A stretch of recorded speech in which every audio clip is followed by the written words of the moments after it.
Yeah. No, that's a great answer. Really appreciate you shedding some light on that, or at least the way you feel about it, Mehdi. And also, once again, welcome to the show. It's so great to have you. So great to, have this conversation. Really appreciate you taking the time out of your afternoon to stop by. What you said kind of reminded me about an episode that we covered here on the show a few months ago during the lead up to the election. And that was actually your interview with Jill Stein and Butch Ware of the Green Party ticket. This was a surprisingly contentious interview, although I guess it wasn't, that surprising given that oftentimes your interviews get a little bit contentious. It's one of the things people appreciate about your style of, questioning and asking, the tough sort of questions that other people won't, and I thought it was a really illuminating exchange, right? You talked a little bit about some of the foreign policy in question that we just talked about, and also the war in Ukraine. I think at one point you asked Dr. Stein to like condemn Putin or something, and she wouldn't do it or something along those lines. It was a very awkward Would she concede moment. that he was a war criminal, I think was the question.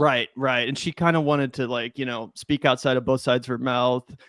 Anyway, it got me thinking because obviously we've talked a lot about third parties on this channel. One of the things we first started out discussing was actually the campaign in 2020 that Howie Hawkins and Angela Walker were the heads of. They were the first people we ever interviewed on the show, actually. It was kind of right after the Bernie revolution and all that. The one energy. time Jill Stein didn't run for president for the Green Exactly. And they did even worse than ever. It was like, I think 0.2 or 0.1%, something like that. But, there are some people in our audience that see the state of the Democratic Party. They see the lack of reflection. They're worried that next time around it's just going to be like some corporatist like Pete Buttigieg or Gavin Newsom or God forbid Kamala Harris again.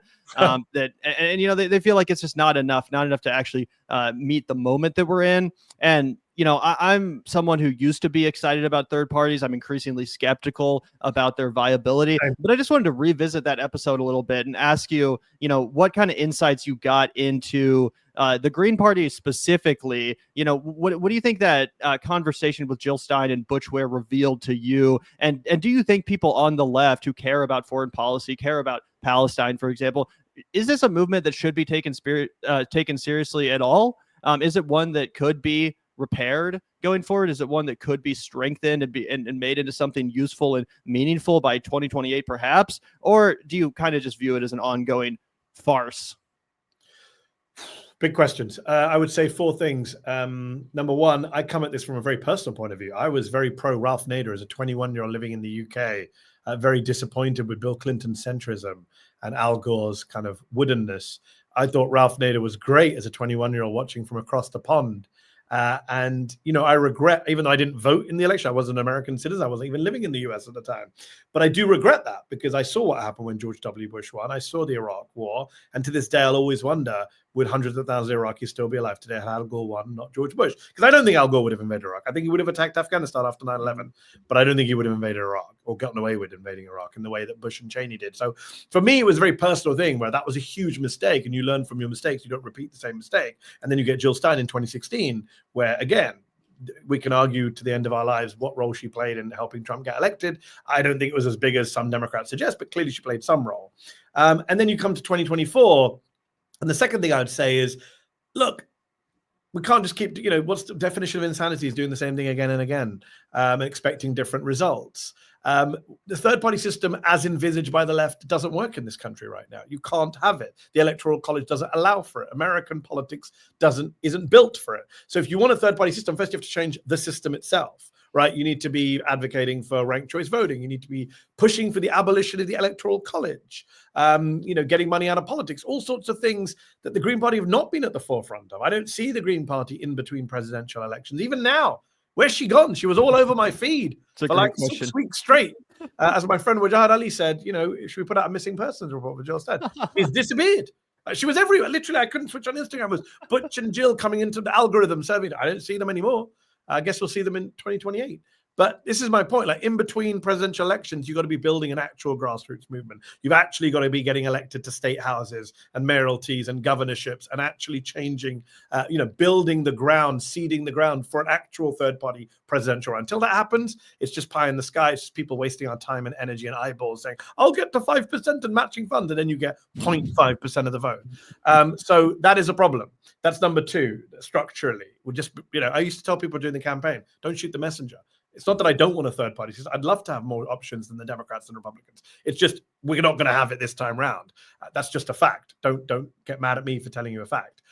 Number three, you asked me what I learned. I learned a couple of things, 3 and 4. Number 3, I learned on in the actual policy field. Like the Green Party policies are great. I like a lot of them. You go on the Green Party website, yeah, I agree with that. I agree with that. I agree with that. I agree with a lot of it. It's good lefty stuff.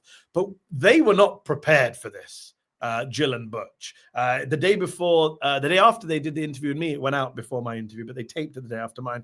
They also did the Breakfast Club. Mm-hmm. And Jill Stein didn't know how many members of Congress there were. You can't run for president and not know how many members of Congress there are. As you said, she wasn't even close. To be fair, she was off by a lot. You can only run for president and not know how many members of Congress are if you're Donald Trump. You're the only one who gets that exception.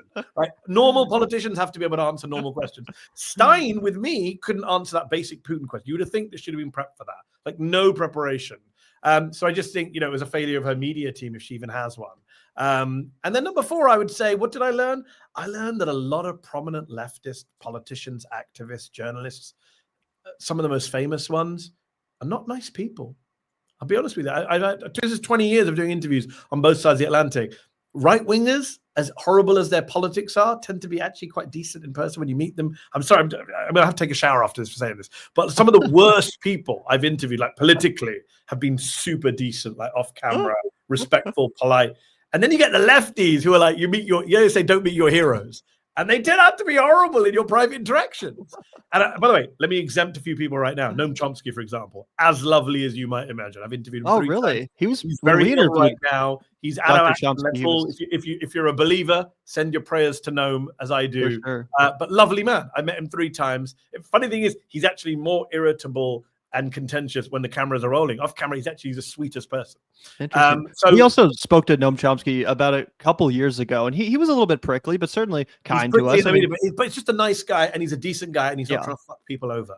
For sure. And the thing about Jill and Butch is, in particular Butch, is they left the interview happy. Then they saw the car crash of the interview air, and then they went after me personally with their horns. And I was saying, that's a little cheap. Like you had Butch Ware saying it was a hatchet job. It was a FBI sting. I was a sellout, blah, blah, blah. I was a house N. And I'm like, really? This is how you react? This is how you react to an interview that didn't go your way? When you left the studio perfectly happy? That for me was very revealing about who people are. Like that, you show your real side. Like these people are not cut out for student politics, let alone national politics.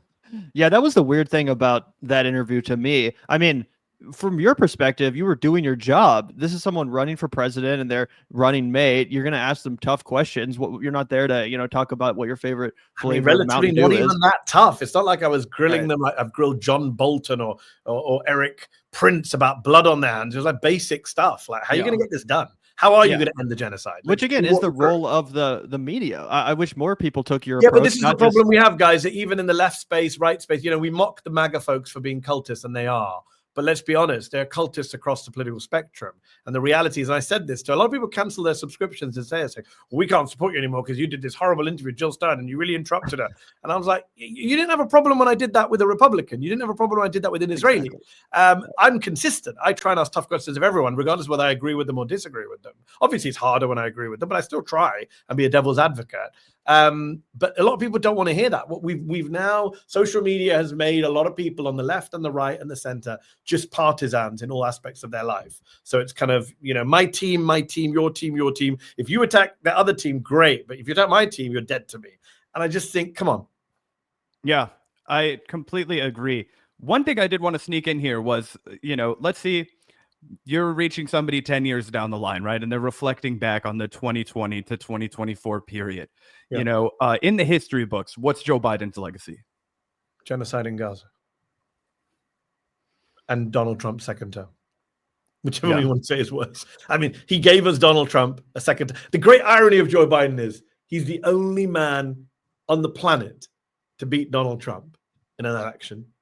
He's also the guy you can almost single-handedly blame for giving us Donald Trump back. And that is a really, I mean, put the Gaza genocide to one side. Not that I want to put genocide to one side, but the genocide is the genocide. And that is something that history will judge, because right now, even American, the American media will not judge him on, and he gets a pass on it. But the Trump stuff is just so immediate and so obvious. I mean, it is undeniably the case that had Joe Biden and Merrick Garland actually gone after Trump after January the 6th, he would not have been the candidate in 2024. And Republicans will tell you that. They all know it. Nikki Haley knows it. Ron DeSantis knows it. They all know that they didn't want to go up against Trump. They didn't think they would have to go up against Donald Trump. But Donald Trump's luckiest man in the world. He went and got reelected without facing the inside of a single courtroom in relation to January the 6th, with classified documents, Georgia. Astonishing.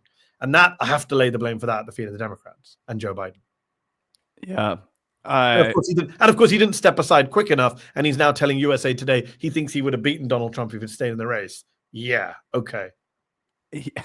I mean, yeah, it's almost hard to grapple with the fact that I feel like he will be almost an entirely forgettable president because he didn't make a lot of meaningful impacts on Americans' domestic lives, but he was able to get away with so much horribly from a foreign policy perspective. It's funny you should say that, because until October the 7th, I was actually defending Biden and saying he was probably the best president of my lifetime on his domestic policy achievements. Obviously, the bar is low.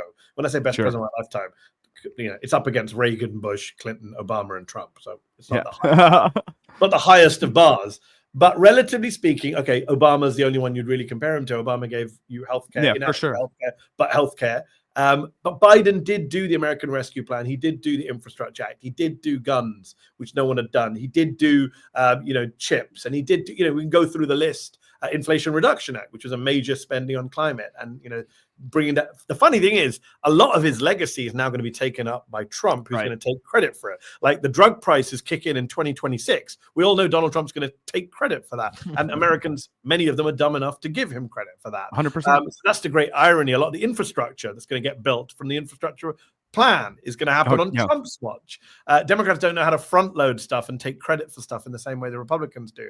So on the domestic front, he actually did have a good record to sell. The problem is they didn't know how to sell it. They had a very weak media and messaging game. Most Americans didn't know that we weren't in a recession, that the economy was doing better than before, that meaningful changes had happened, not as far as you and I would like as people on the left, but more than the benchmark. The benchmark is Obama, Clinton, Bush, Trump, Reagan. Biden did more than all of those. You have to go back to LBJ to find another president who did as much. And again, I want to be fair to Biden. I'm very critical of Biden on many things. So let's be fair to him on other things. Did he try and get higher minimum wage? Yes, he did. Kirsten Sinema screwed him over. Did he try and keep the child tax credit, which cut poverty in half? I mean, Joe Biden cut child poverty in half, a major achievement in 2021. But Joe Manchin screwed him by not allowing him to extend it. Did he try and forgive student debt to an extent? Yes, he did. Supreme Court screwed him. Donald Trump, Supreme Court. So there are places where, I hear the left say he didn't do anything. He did. He did do some stuff, which was good stuff. Not enough, but good stuff. And you have to go back to LBJ to match that stuff. And he did try and do more than that. And there were factors out of his control that he got screwed on. Now, we can argue, did he take a tougher line on Manchin, etc.? But yeah, I would have liked to have seen him come out in 21 against a filibuster, for example. He didn't come out against a filibuster until his last year in office for abortion. I think you're really correct to point out that it comes a lot down to messaging, right? If Donald Trump had done the exact same things that Joe Biden had done, if he'd stand on the picket line with banging the drum and auto workers, and Donald Trump put his name on checks, don't forget, which slowed down those checks, but he insisted his name be on the checks that went out to people in the COVID pandemic. Yeah. Yeah, I mean, it's kind of an indictment of American voters, too, because, Barack Obama, he didn't do nearly as much that was as positive in a domestic sense, but he was obviously 10 times the communicator, 10 times the orator, that at least at this stage in his career that Joe Biden currently is. I feel like Obama probably would have been elected for a third term if he could have been, but obviously Joe Biden was defeated and he wasn't even able to run for re-election. He was defeated before even, a single vote was cast. So it's like, I mean, in a sense, this is almost kind of like, it almost sends a bad signal to politicians who aren't charismatic that like it's not even worth it to do genuinely progressive things, because Biden didn't get any credit for pulling out of Afghanistan. You know what I'm saying? No, like, I mean, I'm glad you mentioned Afghanistan, because of course this is my trivia point that I give to people. When did Biden's poll ratings collapse? They collapsed in August of 2021. If you look at the charts, his approval ratings are above his disapproval ratings up until August of 2020. Yeah, you can throw in inflation kicks in 2022 and is really bad. Yes, his age issue becomes a bigger issue. All the other things, Hunter Biden, blah, blah, blah. But the moment his ratings tank, when he goes from the honeymoon effect and the new president, is August 2021 when he pulls out of Afghanistan. And yes, that is a shot across the bow to any future president who will try and end a war. They'll look and say, I'm not doing that. Look what happened to Joe Biden. And I actually defended Biden on that. I said he's the first president to end a war. He ended America's longest war. He ended a war that Barack Obama and Donald Trump did not end, George Bush's war in Afghanistan. And he did it. And, you know, we could go, oh, he didn't do it the right way and the withdrawal was bad. I'm not disputing any of that. But he ended the longest war. That was the right thing to do. American troops are not fighting in Afghanistan. Afghanistan is a mess either way. Unfortunately, a whole conversation for another day. But yeah, he got no credit for it. In fact, the opposite. The entire US media and political elite came out against him. I was live hosting. Chris Hayes was on holiday that week, and I happened to be guest hosting in primetime on MSNBC the week the withdrawal happened, 8 o'clock every night. And I was the only host on television, A, booking Afghan guests. No one gets Afghan voices. We just hear from white foreign policy guys in DC. And B, the only host saying, this is the right thing to do. Because everyone else, oh, this is a disaster. And liberals, left. You know, it was across the board. His own party turned on him over it.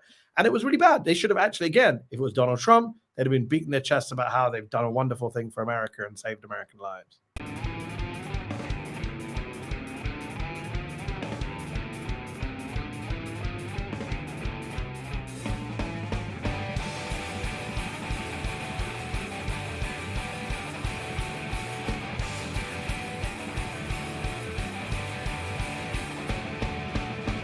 Look out the door if you hear an ambulance. The Vanguard will be there, sir.